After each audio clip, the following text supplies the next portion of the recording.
Bonsoir Frédéric Chevalier. Bonsoir. Alors, à quoi faut-il s'attendre justement pour cette cinquième et dernière semaine de procès Xynthia? Cette semaine va s'organiser de manière assez traditionnelle, c'est-à-dire qu'il y aura d'abord à partir de lundi matin jusqu'à mardi soir les avocats des parties civiles.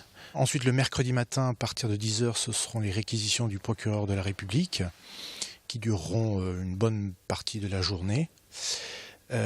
Et ensuite, à partir de jeudi matin jusqu'à vendredi après-midi au soir, ce seront les avocats de la défense, avec sans doute une prise de parole en fonction des réquisitions du procureur, en partant des réquisitions les plus faibles, donc des prévenus visés par les réquisitions les plus faibles, pour finir par le ou les prévenus visés par les réquisitions dans son quantum les plus fortes. Donc toute une semaine au cours de laquelle on n'entendra que les avocats, normalement. Oui.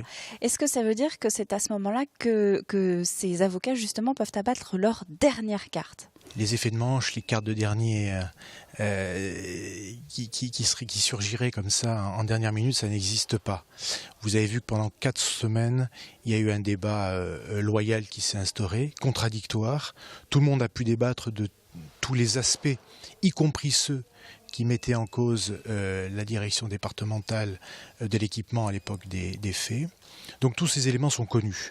Maintenant, le rôle des avocats, le rôle du ministère public, c'est de présenter les éléments de l'information qui sont connus de tous, les présenter au soutien de leur argumentation respective. Très bien, c'est noté. Merci Frédéric Chevalier.